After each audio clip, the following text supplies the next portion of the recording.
I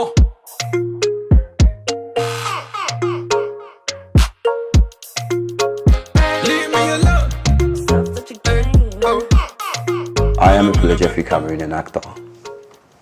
I've been doing this for a couple of years now, and it's been a very, very steady, difficult ride that we still keep on walking. I mostly describe myself as an accident child of the industry.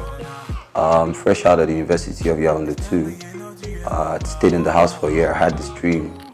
The bushfalla craze at the time was enormous.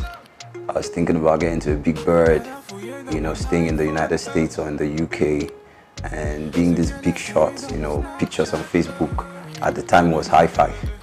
And conventionally, I used to host a few gigs back then, because I used to see big brothers like Bear Leonard, Alan Menget hosting a few things, and I got inspired. So I used to host a few parties back in the days when I left the university, and it was during one of such events that I got scouted by a director named Lawrence Fulhams. I got auditioned for a role. I had a baptism of fire on my first movie. I shot that movie with the Nigerian superstar cast, Emeka Ike and Tonto Dike. At the time, they were huge African stars. I didn't know jack about movie. I don't want to go into the details of how I managed to get through that particular movie. But then I caught the movie bug. Like everybody else, when you catch the movie bug, you just stay into the thing. I happened to be lucky enough to meet Tan with the Daddies on my second movie, Right My Wrongs. It was a platform for me to learn. I made a lot of errors, but there wasn't an audience. I worked on that one with Richard King and the marvelous singer Sini Toom at the time. The movie at the time, we had a critic review forum in Yaoundé 2. The movie was projected for a critic review, and the reviews were enormous when it came to my character. There were a lot of producers who came to that forum at the time, and when they watched it, they said, "I think you have a future in movie." And that's how I got stuck. After doing the movie Right My Wrongs, I just started receiving those calls. And it's just been, like I said, the accident child caught the bug and started taking movies serious. I decided to take acting a little bit much more serious when I met a Nigerian icon, Jim Mike. I thought he was just a man for the show, a man for the dressing, for the gallantry, the playboy.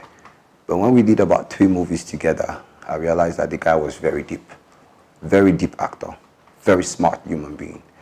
And then I knew that all through, I was just messing around with what was called acting. I decided to take it very serious at the time, and after that, it's just been trying to demarcate myself from the Jamaica effect to try to steady my name as Epule Jeffrey, the Cameroonian actor. I stopped counting 2014 when I got to 40 movies from 2011 because it became too much at the time for me to start saying, okay, I'm going to just numerically just position the kind of progress I was making, film-wise. So when I got to 40 movies in 2014, I almost celebrated it. I almost had this big gig for the whole thing, Epule Jeffrey 40 movies, 2014. But then I just said, okay, now is the time for me to either start making each of these movies count. So that is when, fortunately, the real challenging movies started tumbling in. Movies like Far. You start getting into, produced by Abo Gilbert and directed by a Nigerian veteran, Ikechukwu Onyeka. When you start working with directors like that, you start feeling the difference between just being on a normal set and being an ordinary actor. My most challenging movie still remains, if not the movie I did in London, Bushfalla. For reasons I don't want to stipulate here, but it was enormously challenging. First of all, I had to deal with a completely different kind of cast, completely different kind of technical crew, people I'd never met before. I had to see white guys booming me. I had to see white guys trying to catch it, It was a very professional set. And the story itself, the Bushfalla story, was enormously, I could feel it because I knew a lot of people who had gone through that kind of story. But my most exciting story, after the most challenging one, would definitely be Nightfall, written by Kanye Kwai, produced and written by Kanye Kwai and directed by Anorin. A lot of people who know Anorin know that he's very assiduous and tough, you know, and he put me on the knife on that one. Because I'll play the policeman who literally cried for 1 hour, 30 minutes of a movie. Trying to sustain those emotions weren't easy. I still have a few other projects that come to mind that play me, but that really challenge me. But some of them are still in the cupboard, unfortunately. Yes, I do have movies in the cupboard. There's a movie I did sometime with Cindy Imade that unfortunately will never come out because he went to China and the hard disks crashed. It's called My Inheritance. It was one of my best plays ever. I did that movie immediately after the movie Decoded. I was in full confidence. I was feeling myself as an actor at that time. I was fresh from doing a movie with Van Vicker and my energy was raw. I was young. I was hungry. And I like to, for me, the crest of my movie, of my acting career came when I got a call from Chidi Chikere in Nigeria to do the movie Slave Dancer. Whew. You get to hear a voice on phone which you actually heard on TV, and been playing with this big Nigerian artist. He's like a kingmaker in Nigeria. He made the Mercy Johnsons, he made the Ini Edus, and all those people who used to watch on African Magic and say, okay, this is my dream. And then you get on set and you meet this man in a different land, strange place. No other person you know other than these people you see directly on African Magic. It was like me playing for the national team. Thank God I did play well. And to me, that was the crest of my career. I'll look after her like she's my own. I trust you. I know she will be well. Amos! Don't allow her to go out.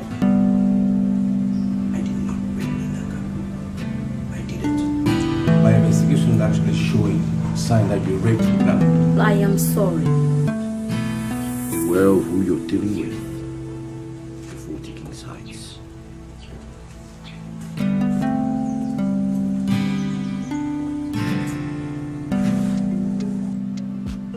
We cannot say the industry hasn't moved. The industry is not the same place 5 years ago like it is today.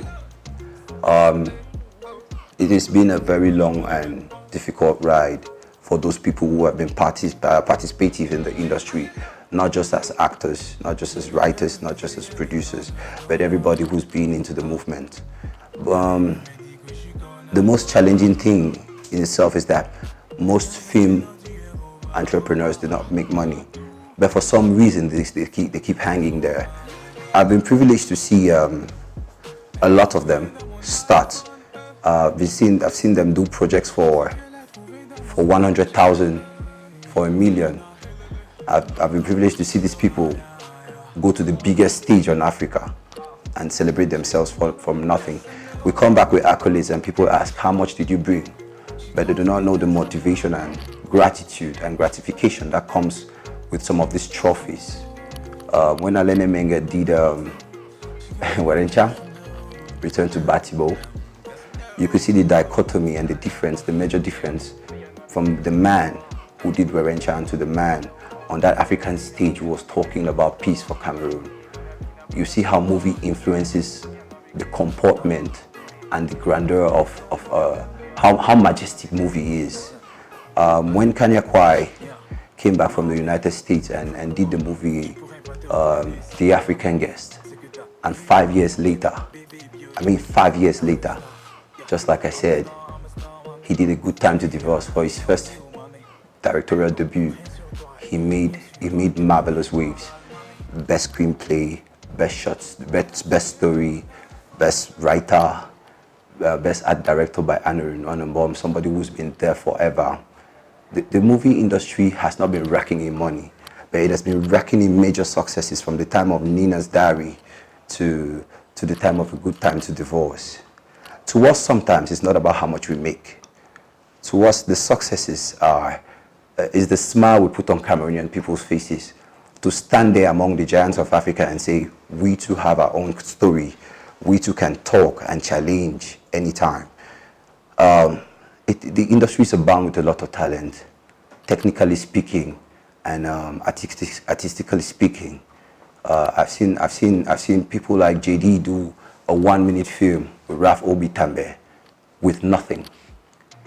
I've seen film festivals come up in Goya, which is now the talk of Cameroon, Camif, from little or nothing and comparing with other festivals around the world. So to say we've not made enormous strides is totally mistaken.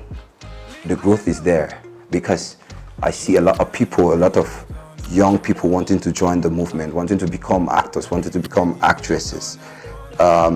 Seriously, yesterday we had the premiere of the movie Wadzi, and a lot of people were skeptical about a Cameroonian movie.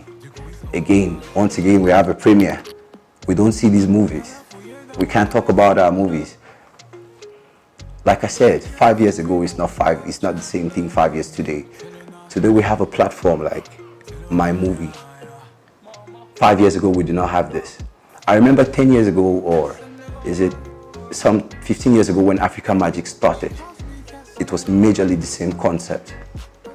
If today we have a platform like My Movie, it is all for Cameroonians to come together, support it, follow the initiative, put it together, celebrate movies like Wadzi, celebrate movies like A Good Time to Divorce, celebrate these filmmakers, and we'll have our own platform strong enough to compete anywhere, anytime.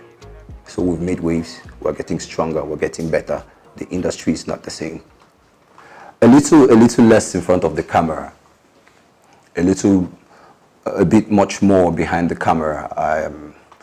A good dancer knows exactly when to quit the stage. When the clapping is at its fever pitch, you have to take a few steps back. So I intend going into studying a little bit much more of writing, a little bit much more of directing, getting to understand the complexities of filmmaking so that I can have a proper retirement.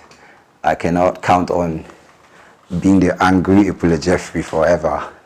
I have to get mature sometime and think about the family too. So yes, you'll be seeing less of me in front of the camera, but hearing more of me at the back of the camera. Yeah, those are my future plans, you know. I think I'll serve better in that capacity for the future generation of Cameroon film.